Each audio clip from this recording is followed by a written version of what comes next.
Hi, you guys. So today I want to come to you with information that I've gathered from a book called Discrimination and Disparities by the author Thomas Sowell, who is a black economist who went to school at Harvard for his undergraduate, and then for his graduate school, he went to Columbia University. And then after he graduated from there, he went on to get his PhD at the University of Chicago. So he's very knowledgeable about his information that he gathers. He's very detail oriented. And so without further ado, I want to go ahead and introduce you to what I've learned from the book. So I saw many things in here that, when it comes to privilege, we seem to have some type of misconception about what privilege actually is. So what he did a good job at is finding details from all across the world to show how there are discriminations and disparities, period. It's not based on race. It's not based on what we think of here in America as privilege. He looked at the whole overall picture and came up with conclusions. So one of the first things that he pointed out was the birth order.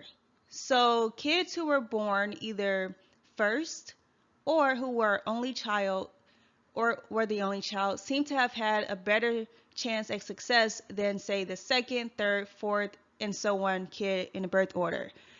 And it could be contributed to a few things. One of the things is the only child, the parents seem to only give the attention to that one child.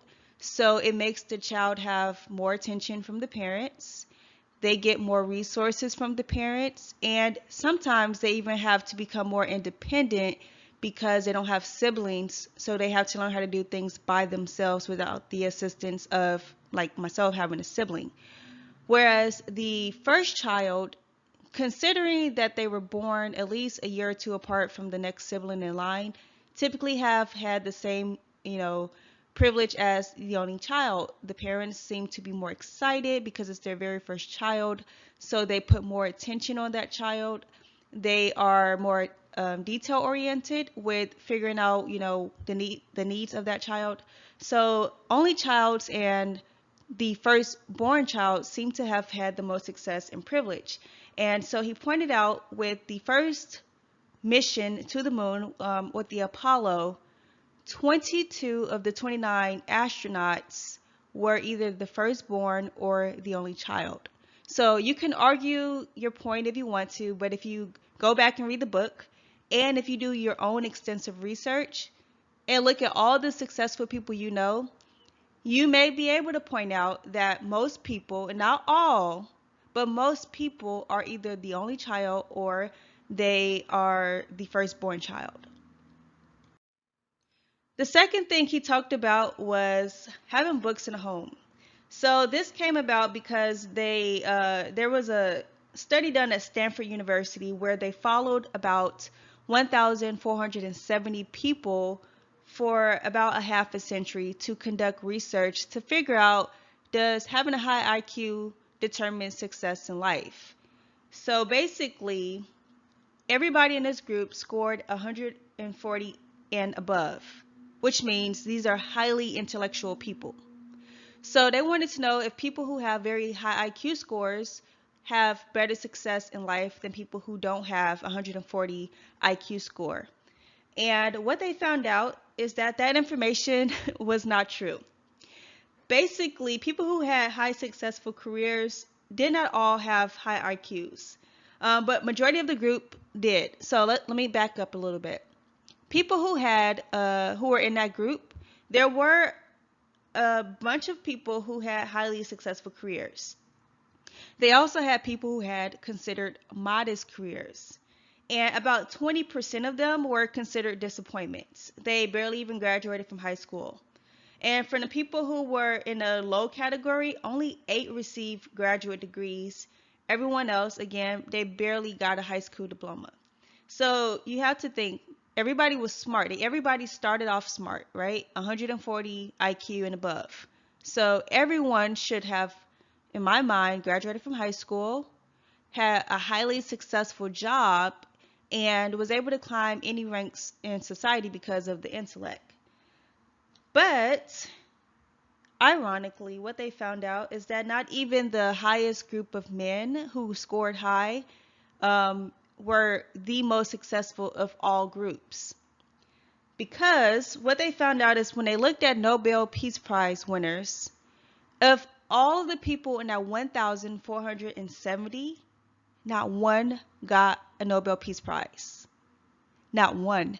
In fact, the people who won the Nobel Peace Prize of the time that they were doing this research did not score 140, but what they did do is they did win a Nobel Peace Prize.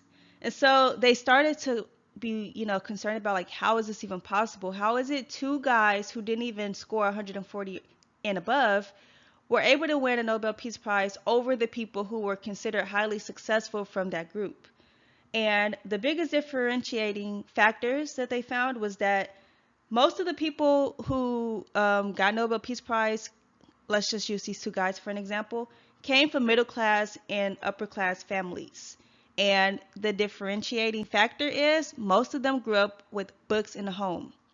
So if everyone was born with 140 IQ and higher, but say they had no books, then their chances for winning the Nobel Peace Prize, it dropped dramatically. So the main thing is having books and also having someone in the home to guide them was a big differentiating factor for success when it came down to winning the Nobel Peace Prize.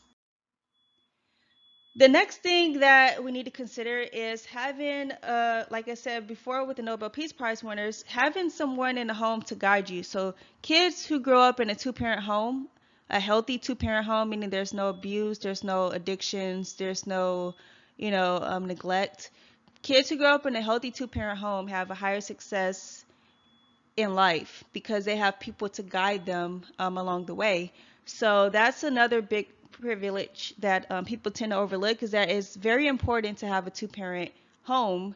And if you even think about the people you know, not saying that if you come from a single-parent home that you won't be successful. That's not the point of this. The point is that you have a higher chance of success if you have two parents. So let's just say myself, I grew up in a two-parent home, and let's just say like a cousin of mine didn't, right?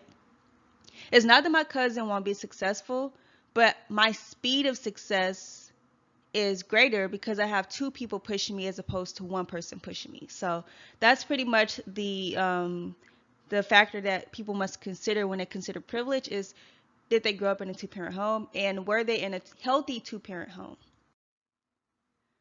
The next factor that he noticed is that people who had a parent or parents who had professional occupations tend to be more intelligent and they tend to be more successful. And here's the thing. Kids who grew up in a professional home, whether it's one parent or two parent who had professional backgrounds, on average, they were hearing about 2,100 words per hour. That's a lot of words, okay? 2,100 words per hour, as opposed to kids who came from a working class family, so those are like your blue collar workers. They heard on average 1,200 words per hour. And then kids who grew up on welfare had about 600 words an hour that they heard from their parents. So just that alone is a huge disparity, and that if you, depending on what your parents' background is can determine, again, the speed of success. Not necessarily saying that you won't be successful, but the speed of success and the chances of success really comes from having parents who had a higher income bracket career. So for instance, my mom, she's considered white collar, my dad's considered blue collar, and my mom definitely had a lot of words. She read a lot to us. So hearing a bunch of words all the time, I guess, made me speak a little bit more fluently. It made me more interested in reading.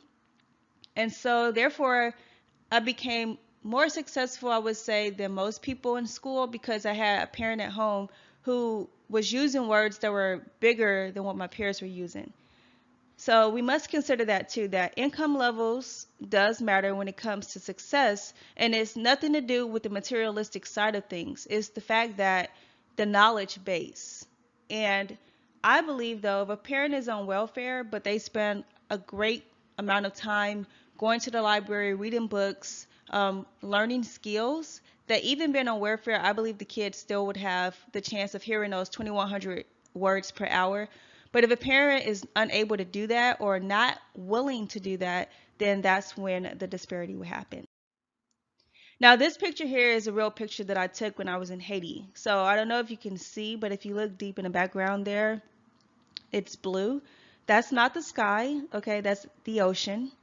And where I'm at taking this picture, I'm going up the mountain. So one of the things that Thomas Sowell talked about in the book is how geography can determine success in people's lives. So, goodness, I cannot remember the name of this village here that I'm at in the mountains, but I was in the villages near the coast, and I can tell you there's like night and day difference. And as you can see from the picture, it does not seem that far away, but the quality of life was so much more harsh, I would say, in the mountains than it was in a coastal area. The main thing is that road up there was pretty bumpy. We had to wear masks and scarves because the dust of the road, it would have filled our lungs up. So you have to imagine if you don't have a donkey or if you don't have a car, getting to and from, the coast to the mountains is very difficult. And so whatever you can't grow in the mountains, you just probably won't have. And so that's pretty much a huge disparity. But anyway, going back to the book, he was showing that people who lived on the coast, so people who lived on the west coast and east coast seemed to be more successful than people who lived in the middle of the country and people who lived in the mountains. Traditionally, around the world, though, people who live in mountains tend to be poorer than people anywhere else in the whole country. And it's because of the accessibility, again, of getting resources. But the people who live on the coast, let's use California, for example. They have cheaper flights to get them to countries such as like China and Australia and, just a bunch of countries. Whereas on the East Coast, they're more closely in proximity to Europe. So if you live on the coast, number one, your accessibility to meet new people from those areas is greater. Also, your ability to travel to those countries is greater because your tickets are going to be cheaper. So that is something that we need to look at also, is that where you grow up in geography can determine your quality of privilege. And so I personally know, this to be accurate because, like I said, this is me in Haiti, but my family that I have that's in West Virginia, I remember the very first time I went to West Virginia, I was blown away by the beauty of the state, sorry. But the quality of life there was something I was not used to seeing in other parts of the country. And again, it goes back to that accessibility. They don't have as many, things that, they don't have trucks driving the same kind of things that we get here in like where I live in Dallas. So that you are privileged if you grew up on the coast. So just keep that in mind.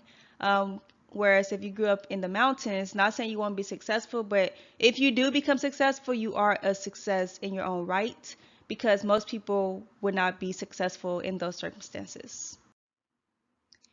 And then the last thing I want to talk about is language. Now, he mentioned in a book that if you don't know the language, it's basically a sign of illiteracy, which means you're not able to move forward just because language is a huge barrier.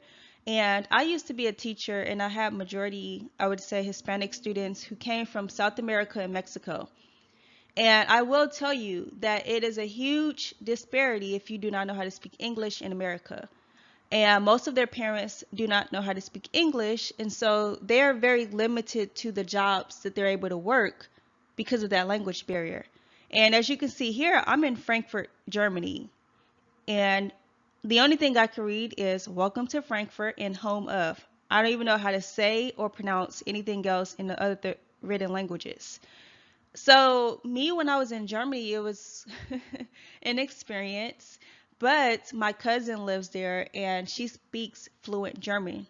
And I can tell you, if it was not for her learning how to speak fluent German, she would not be a German citizen, because that was a requirement. In order for her to live in Germany, she had to learn how to speak German, because they needed to ensure that she was able to get a job and that she was able to make money, therefore not relying on the government to take care of her. So having her language being very fluent to not where she can only understand, but where the local people can understand her was very important. So when we are talking about privilege, depending on where you live, it is very important to know how to speak the language. And I grew up in Gary, Indiana, and most people there speak English for the most part, as far as I'm concerned. But the fluency of English does vary. Some people use more Ebonics than others, where some people don't use it at all. And I can tell you, the more Ebonics you use, the less chance you might have at getting some type of corporate job, because people in corporate don't speak the language of Ebonics. So it's best to learn the language of the company, which is English, or in some cases, if they need you to be dual language, so if you need to speak Spanish and English, or Chinese or Mandarin, sorry, not Chinese, Mandarin and English, or whatever, mix of languages, it's important in order to move ahead. So going back, if you are the first or if you are the only child, you are considered privileged.